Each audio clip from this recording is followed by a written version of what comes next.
watching KDLT News 5 Headline News. Good evening, I'm Chris Egert. Thanks for joining us. Here's some of the stories making local headlines. Choosing and preparing your soil for the upcoming growing season is essential for a healthy garden.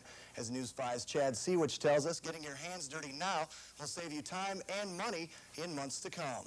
The governor promises that he'll pitch his telecom bill again next year, and it's certain to be one of the biggest issues of the 98th session. At the state capitol, Chris Egert, News 5. Then it was off to Washington, D.C. While in D.C., the band enjoyed a few days of leisure. Then it was time to hit the street for the inaugural parade. After Vice President Gore visited with Watertown residents and toured flooded areas, he boarded Air Force Two and then headed to Minnesota and North Dakota. In Watertown, Chris Egert for News 5. Lawmakers continue to discuss the bill tonight in numerous committee meetings. And depending on who you ask, the bill may or may not be approved tomorrow in the final day of the state legislature. In the state capitol, Chris Egert, News 5. The bell tolls today for Sister Teresa Schuster, an 89-year-old woman who has called the Sacred Heart Monastery in Yankton home since 1927. Shortly after 8 last night, a fire broke out on the second floor of the monastery. Fire crews rushed to the scene of the blaze that took an hour and a half to 2 hours to extinguish.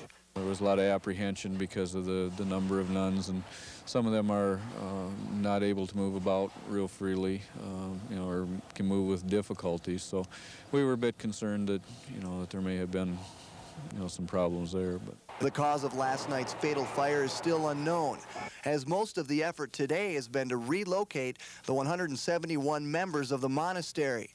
It's been an emotional day for the women of the faith who are forced from the comfortable confines of Sacred Heart to a Yankton motel, many in shock as they've never left the monastery before. And despite rescue efforts from the Red Cross and Governor Janklow, these sisters have turned to a higher power. I think that we prayed this morning in great gratitude for our faith and for the gift that we have, in belief in the people that are around us, and belief in the gift that Teresa is now experiencing. And Sister Teresa's death in last night's blaze is also being mourned by students and faculty of Mount Marty College. Nobody really knows what to expect, and it's kind of hard when you come to class in the morning, and usually on your way to class you see one of the older nuns that's picking up garbage or sweeping or something, and then you don't see her today. It's kind of a little bit different. For now, the Sacred Heart Monastery will remain closed to the sisters, and Governor Janklow has arranged for them to stay in a long-term shelter at the Yankton Human Services Center. It's uncertain what started the fire last night, but one thing is certain, that these women will look to God for strength and courage to overcome. In Yankton, Chris Egert, News 5. It's an adjustment. I've got 2 little girls who are starting a new school system and who were naturally a little apprehensive about that. But by and large, it's been, I think, a pretty smooth change and adjustment. Even driving in here in the morning with all the hassles of the traffic, I find that to be a little bit, I have a hard time getting used to that again. But in any case, it comes with the job, and so we're willing to do it. Little state called South Dakota. He's young, enthusiastic, full of energy, and always able to draw a crowd. Freshman Congressman John Thune is trying to make his mark in Washington, D.C. He's already established a leadership position in the House and seats on the Agriculture and Transportation Committees. You can say you're hanging out with the coolest kids in the whole world. And when it comes to issues of statewide interest, Thune is more than willing to cooperate with Senators Tom Daschle and Tim Johnson. Well, I think it's a good working relationship, and of course when you have a delegation from a small state like South Dakota, and I'm the only member in the congressional delegation, you've got to be able to work in a constructive way with the 2 senators. We need all 3 of us to be working together in as closely coordinated fashion as possible. That was always the case with Senator Daschle, Senator Pressler, and myself, and I'm confident it's going to be the case with John Thune as well. I feel very confident that we'll develop a very close working relationship, and so far, I think we can attest to that. After only a short time in D.C., that relationship was put to the test. That's when the Dakota deep freeze crippled South Dakota. So Thune, Daschle, and Johnson went to President Clinton and asked for federal funding to help dig out. come to an emergency situation like that, that's the best thing you can do is try and get everybody kind of singing off the same page and working to get it done. But even before the deep freeze, Thune was faced with a blizzard of partisan pressure, whether or not to support House Leader Newt Gingrich. Without being embroiled in all this controversy. You know, there are a lot of things that you have to weigh, and obviously, from my point of view, South Dakota and what would serve the state best was running through my mind as well. And, you know, we have to be able to work and build relationships with the leadership in order to get the job done down here. So it really came down to there wasn't a whole lot of choice. John Thune, making choices and learning lessons in our nation's capital. The nice part is, you know, that your heart's always back in South Dakota. The boxes remain unpacked in Tim Johnson's office in the Hart Senate building. But when it comes to Johnson's agenda, it's out of the box and on the table. I think one of the most contentious issues we're going to be dealing with in Washington over the next number of years is balancing the budget, but doing it with the right priorities, with the priorities that reflect the interests and the concerns of ordinary South Dakota families. And that's going to be critically important, and the Budget Committee puts me in the front line of that kind of priority making. Johnson has made it a priority to work a little harder than most senators. Many of them only have 2 lead committees, but Johnson serves on the Banking, Energy and Natural Resources, and Agriculture committees, as well as the Budget Committee. So all of these things, I think, really help us in South Dakota, makes sure that South Dakota's interests and, more importantly, our values are really at the table when we deal with these issues in Washington. Issues like affordable quality health care, education, better jobs, and improving the infrastructure of our state. God bless you. God bless South Dakota. Thank you. And after a grueling, hard-fought battle with Larry Pressler for South Dakota's open Senate seat, Johnson is glad to finally be doing what he was elected to do, serve his constituents. You know, you don't get to do the policy unless you do the politics. You've got to do the politics, as tough and nasty as it can be sometimes. But the real reason that I'm interested in public service and serving in the United States Senate is to get on to the issues.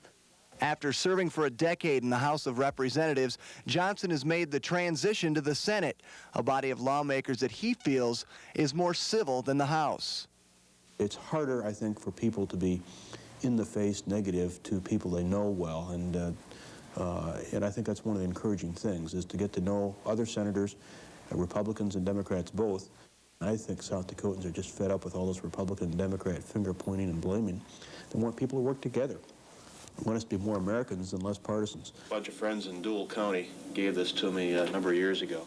Tim Johnson's South Dakota small-town values are obvious, even as he gives us a tour of his office, complete with its own soda machine. 60 cents is still cheaper to buy your Coke at the grocery store and put it in the refrigerator than it is to use this thing. But it appears that Johnson hasn't let life in D.C. change his perspective.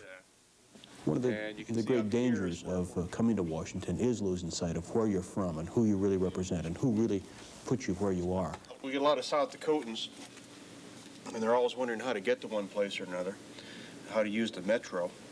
And so it's handy to have a couple big maps around here just outlining where the museums are and how to get from one place to another. I'm a fourth-generation South Dakotan. My kids are fifth-generation. Our family homesteaded in the state. I went to college there. I made my living on Main Street of Vermilion for 11 years before going to Congress. And so I'm about as South Dakotan as a person can get.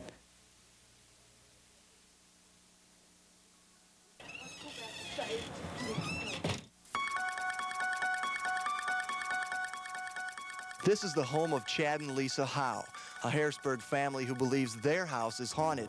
Over the past 7 years, some pretty strange things have happened here. I don't know, like just the lights going off, and like if the TV's off upstairs and you go in there and it's on. And if something's moved that was there before. It's all normal. Normal? I don't think so. Well, because for one, it's not like the movies, you know, where the walls are bleeding and, you know, things hop out and they got axes and chainsaws. No axes and chainsaws, but frequent sightings of ghosts, objects mysteriously moving, strange voices, lights, and babies crying.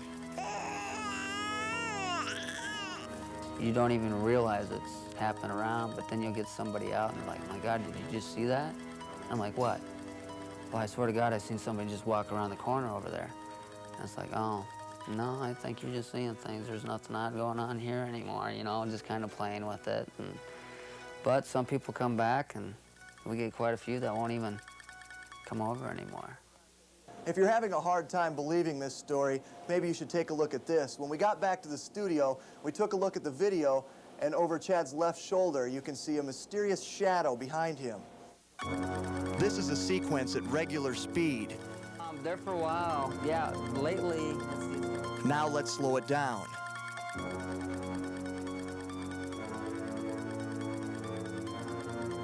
I can assure you there was no one behind Chad. No one human, I should say.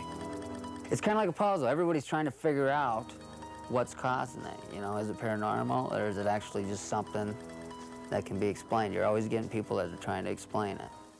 I can't explain why the family hasn't moved out yet. I'm scared. For one, you know, nobody wants a haunted house. For two, every time things are starting to work out, something guaranteed happens and we can't go. I think it's time for us to go. I'm convinced. In Harrisburg, Chris Egert, believe it or not.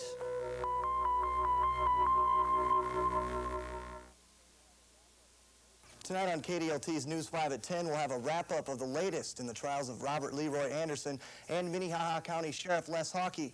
Also tonight, one of the Sioux Empire's best-known musical performers is turning 75 years old this year, the South Dakota Symphony Orchestra. In tonight's News 5 Fortunes, a behind-the-scenes look at an unusual business that fills the air with the sweet sound of success. Join us for News 5 at 10 tonight on KDLT. Look forward to seeing you back here in 1/2 hour. Have a good night, and thanks for joining us.